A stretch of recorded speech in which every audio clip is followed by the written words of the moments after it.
छत्रपती संभाजी महाराजांच्या जीवनावर आपण आज बोलूया.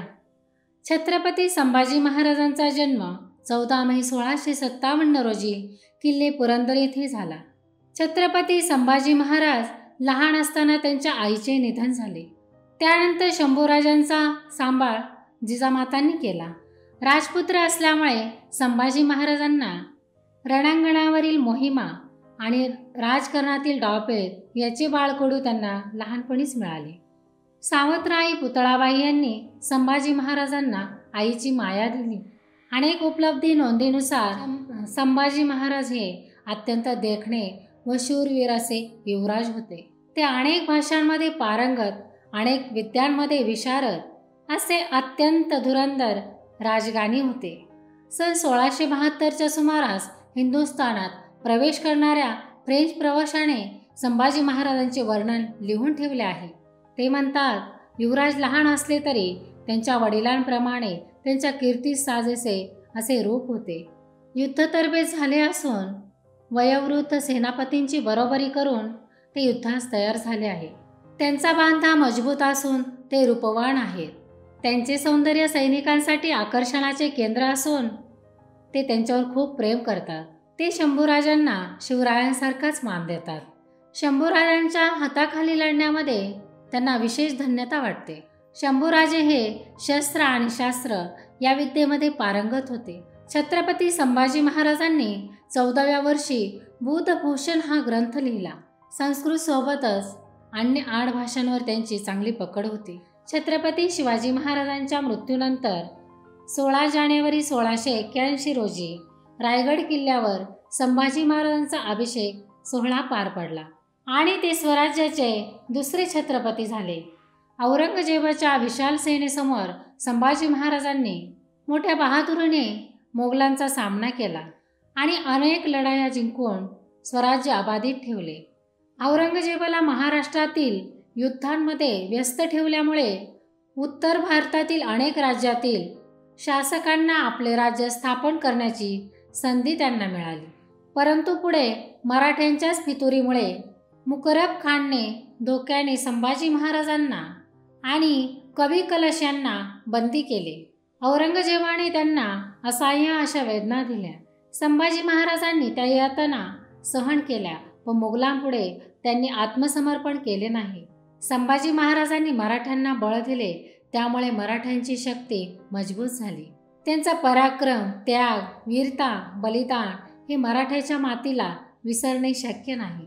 छत्रपती संभाजी महाराज हे मराठा साम्राज्याचे दुसरे छत्रपती व कर्तृत्ववान पुरुष होते. छत्रपती संभाजी महाराजांची कारकीर्द तेजोमयी होती.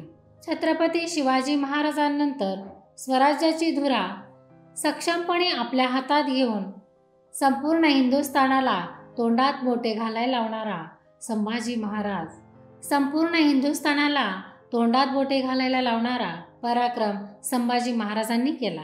मराठा साम्राज्याच्या 15 पट असणाऱ्या मुघल साम्राज्याशी संभाजीराजांनी एक हाती लढा दिला. त्यांनी गनिमी कावा पुरेपूर वापर करत औरंगजेबाला जेरीस आणले. त्यांनी त्यांच्या कार्यकाळामध्ये 120 पेक्षा जास्त युद्धे लढली आणि महत्त्वाचे म्हणजे संभाजी महाराजांना एकही लढाईत अपयश आले नाही. असा पराक्रम गाजवणारे संभाजी महाराज हे एकमेव योद्धा होते. 1689 साली संभाजी महाराजांचे मेहुणे गणोजी शिर्के यांनी मुघलांशी हात मिळवणी केली व संभाजी महाराज बेसावध असताना त्यांच्यावर हल्ला केला. मराठ्यांचे बळ कमी पडले, परिणामी शत्रूने संभाजी महाराजांना जिवंत पकडले. औरंगजेबाने राजांना सर्व किल्ले देऊन त्यांच्या स्वाधीन करून धर्मांतर केल्यास जीवनदान दिल्याचे मान्य केले, परंतु संभाजी महाराजांनी स्पष्ट नकार दिला. औरंगजेबाने संभाजी महाराजांवर अत्याचाराची सीमा पार केली, तरी संभाजी महाराजांच्या मुखातून आक्रोशाची एक लकीर सुद्धा उमटली नाही. धर्म अभिमानी, शेर का छावा, असामान्य शौर्य गाजवणाऱ्या छत्रपती संभाजी महाराजांनी 11 मार्च 1689 रोजी फाल्गुन अमावास्येला त्यांची ज्योत मावळली. डोळे काढले पण झुकले नाही, जीभ छाटली पण दयेची भीक मागितली नाही, हात तुटले पण मुजऱ्यासाठी झुकले नाही. एवढा अत्याचार सहन करूनही मुखातून आक्रोशाची लकीरही उमटली नाही. असे पराक्रमी होते आपले संभाजीराजे. छत्रपती शिवाजी महाराजांनी निर्माण केलेल्या स्वराज्याचे रक्षणच नव्हे तर ते वाढविण्याचे काम संभाजी महाराजांनी केले. कोंढाण्यासाठी तानाजी गेला, घोडखिंडी समोर बाजी आला. महाराष्ट्र धर्म वाढविण्यासाठी स्वराज्य रक्षक संभाजी झाला. जिजाऊ मातेंच्या छत्रछायेखाली शंभूराजे लहानचे मोठे झाले. शंभूराजांना जिजाऊ माता शिवरायांसारख्याच रामाच्या व कृष्णाच्या गोष्टी सांगून पराक्रमाच्या गोष्टी त्या सांगत होत्या. संभाजी महाराजांना अनेक भाषा बोलता येत होत्या. जगामध्ये अनेक राजे व राजपुत्र होऊन गेले, पण स्वतःचे बालपण स्वराज्यासाठी देणारे जगातील एकमेव पुत्र म्हणजे संभाजी महाराज होय.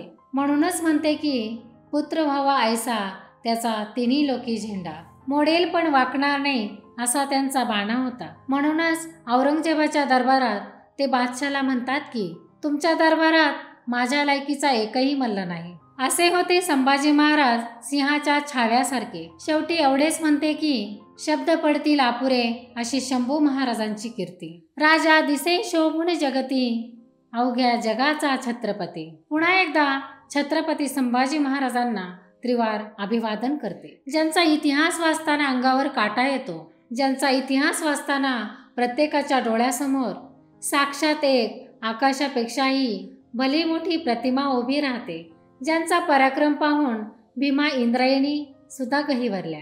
घोड्यांच्या पाठीवर तुफान 9 वर्षे जे वादळ सह्याद्रीने अनुभवलं, ज्यांचे नाव ऐकताच भल्या भल्यांना घाम फुटायचा, ज्यांच्या डरकाळीने दिल्लीचे तख्तही आदरायचे, एक ज्वलंत व्यक्तिमत्व, हिंदवी स्वराज्याचे संस्थापक छत्रपती शिवरायांचा छावा, आई सईबाई आणि जिजाऊ मातांचा काळजाचा तुकडा, महाराणी येसूबाई यांच्या कपाळावरचं तेजस्वी कुंकू, ज्यांना ओंजळीत घेणारा हा मृत्यूही उसळला, असे महान हिंदवी स्वराज्याचे धर्मवीर छत्रपती संभाजी महाराज.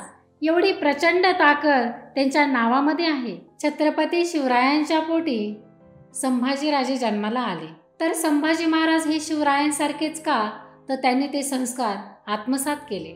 त्यांच्या इतके आपण इतिहास तर नाही घडू शकत, पण एक गोष्ट अशी करूया की त्यांची शिकवण आपण असेपर्यंत आपल्या मुलांनी जपली पाहिजे. दुसऱ्यांचा आदर सन्मानाने वागणे, एकमेकांची मदत करणे.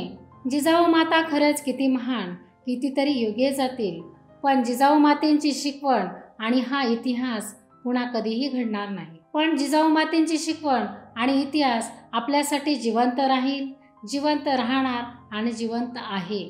जिजाऊ मातेंच्या या महान कार्याला त्रिवार वंदन. औरंगजेबाने ठार मारण्याचा आदेश केला, परंतु तरीही संभाजी महाराजांनी स्वराज्यनिष्ठा व धर्मनिष्ठा सोडली नाही.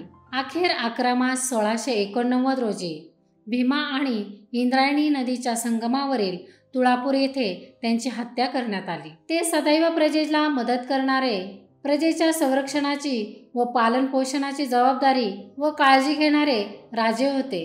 पाहुणी तुमचे शौर्य, मृत्यूही नतमस्तक झाला. स्वराज्याच्या मातीसाठी माझा शंभू राजा अमर झाला.